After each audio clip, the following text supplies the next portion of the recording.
ఋగ్వేదంలో రాత్రి సూక్తం తాలూకు యోగ మంత్రంతో రాత్రిని ప్రశంసిస్తూ ఇలా చెప్పబడింది. హే రాత్రే, అతి క్లిష్టమైన తమస్సు మా దగ్గరికి రాకుండుగాక. అనగా ఉపమాపే ఉపమాపేపి సత్తమః కృష్ణం వ్యవక్తమస్థితేత్ ఉషరుణేవ యాతయా. నిజంగానే రాత్రి ఆనందదాయిని, అన్నింటికీ ఆశ్రయం ఇవ్వగలిగింది.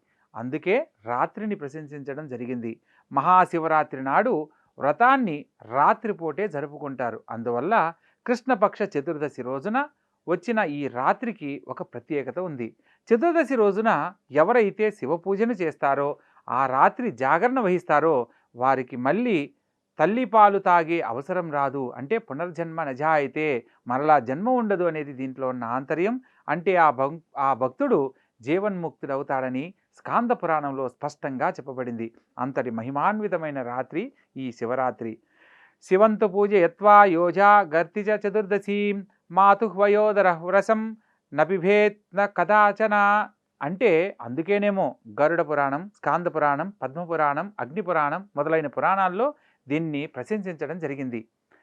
వర్ణలలో కొంత తేడా ఉండొచ్చు, కానీ ప్రముఖ విషయం ఒకటే. ఏ వ్యక్తి అయితే ఈ యొక్క మహాశివరాత్రి పర్వదినం నాడు ఉపవాసం చేసి బిల్వపత్రాలతో శివపూజ చేస్తారో, రాత్రి జాగరణ చేస్తారో, వారిని శివుడు నరకాన్ని నుండి రక్షిస్తాడు, ఆనందాన్ని, మోక్షాన్ని ప్రసాదిస్తాడు అనేది మనకు ఋగ్వేదంలో తెలియజేయబడింది.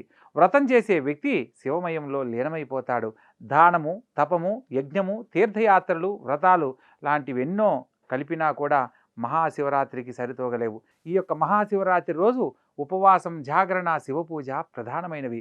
అసలు వీటికి తాత్విక అర్థాలు ఎన్నో ఉన్నాయి. అసలు వ్రతం గురించి భిన్న భిన్న గ్రంథాలలో భిన్నార్థాలు గోచరిస్తున్నాయి. వైదిక సాహిత్యంలో దీని అర్థం వేదబోధితమని, ఇష్టా ప్రాపకర్మ అని ఉంది. అంటే దార్శనిక గ్రంథాల్లో అభ్యుదయ, మణి, నిహి, శ్రేయస్సు, కర్మ అని. వైదిక సాహిత్యంలో దీని అర్థము వేదబోధితమని, ఇష్టప్రాపకర్మ అని ఉంది. దార్శనిక గ్రంథాల్లో అభ్యుదయ, మణి, నిహి, శ్రేయస్సు, కర్మ అని. అమరకోశంలో వ్రతం అంటే నియమమని ఉంటే, పురాణాల్లో మాత్రం ధర్మానికి పర్యాయవాచిగా ఉపయోగించబడింది. అన్నింటినీ కలుపుకుంటే వేదబోధిత అగ్నిహోత్రాది కర్మశాస్త్ర విహిత నియమాది సాధారణ లేక అసాధారణ ధర్మమే వ్రతమని చెప్పవచ్చు. సులభంగా చెప్పుకోవాలంటే కర్మ ద్వారా ఇష్టదేవుణ్ణి సామీప్యాన్ని పొందడమే అని దీని యొక్క ఆంతర్యము. అందుకే ఉప అంటే సమీపమున, వాసము అంటే ఉండడం. అంటే ఉపవాసం అంటే భగవంతునికి సమీపంలో ఉండడాన్నే ఉపవాసం అంటారు. ఈ యొక్క మహాశివరాత్రి వ్రతం రోజు ఉపవాసానికి చాలా ప్రాముఖ్యతనిచ్చారు. అలా అని తిథితత్వంలో చెప్పబడింది. ఈ గ్రంథంలో భగవాన్ శంకరుడు ఇలా అన్నట్లు ఉంది. మీరు స్నానం చేసినా, మంచి వస్త్రాలు ధరించినా, ధూపాలు వెలిగించినా, పూజ చేసినా, పుష్పాలంకరణ చేసినా, వీటన్నిటికంటే కూడా ఎవరైతే ఉపవాసం చేయగలరో వారంటేనే నాకు ఇష్టమని అంటారు పరమేశ్వరుడు. అసలు ఉపవాసం అంటే ఏమిటి? దగ్గరగా వసించడం, నివసించడం, ఉండడాన్ని ఉపవాసం అంటారు. వ్రతం చేసేవారు ఇష్టదైవం దగ్గర ఉండడమే ఉపవాసం. ఉపవాసం అంటే ఇంతేనా అని పెదవి విరిచేవారి కోసమే ఈ శ్లోకం. ఉపసమీపే యోవాస జీవాత్మ పరమాత్మనో ఉపవాస న విజ్ఞేయ సర్వభోగవనర్ధేత్. వరాహ ఉపనిషత్తులో ఈ పద్యాన్ని తెలియజేయబడింది. భవిష్య పురాణంలో కూడా అలాగే చెప్పబడింది.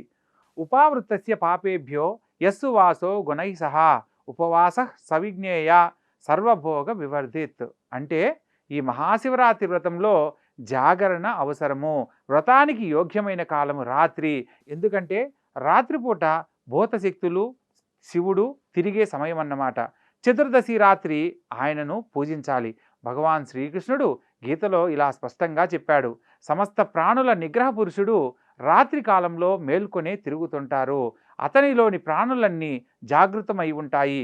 అంటే భోగ సంగ్రహంలో మునిగి ఉంటారు. తత్వాన్ని అర్థం చేసుకోగల మునులు దృష్టిలో ఇది రాత్రి.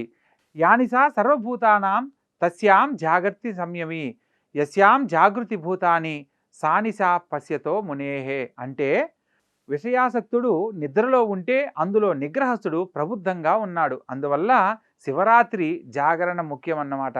శివునితో ఏకీకరణమవటమే నిజమైన శివపూజ. ఇంద్రియాభిరుచుల్ని నిరోధించి పూజించడమే శివవ్రతము. శివరాత్రి ఎలా చేసుకోవాలంటే గరుడ పురాణంలో ఇలా ఉంది. త్రయోదశి రోజునే శివ సన్మానము గ్రహించి వ్రతులు కొన్ని ప్రతిబంధకాల్ని గమనించాలి. అంటే కొన్ని నియమాల్ని మనసులో నిర్ధారించుకొని పాటించుకోవాలి. మీ ప్రకటనలు ఇలా ఉండాలి. హే మహాదేవ, నేను చతుర్దశి రోజున జాగరణ చేస్తున్నాను. నా భక్తి సామర్థ్యాన్ని బట్టి దాన తప హోమాన్ని చేయగలను.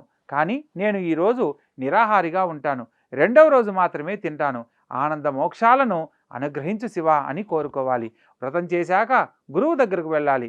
పంచామృతాలతో పాటు పంచగవ్యాలను అంటే 5 విధాలైన గో సంబంధిత వస్తువులు, ఆవు పేడ, ఆవు పంచకము, ఆవు పాలు, ఆవు పెరుగు, ఆవు నెయ్యి, ఈ పంచగవ్యాలతో శివలింగాన్ని అభిషేకం చేయాలి. అభిషేకం చేస్తున్న సమయంలో ఓం నమఃశివాయ అని శివపంచాక్షరి మంత్రాన్ని జపించాలి. చందన లేపనంతో ప్రారంభించి అన్ని ఉపచారాలతో పాటు శివ పూజను పూర్తి చేయాలి. అగ్నిలో నువ్వులు, బియ్యము, నెయ్యితో కలిపిన అన్నము వేయాలి. ఈ హోమం తర్వాత పూర్ణాహుతిని నిర్వహించాలి.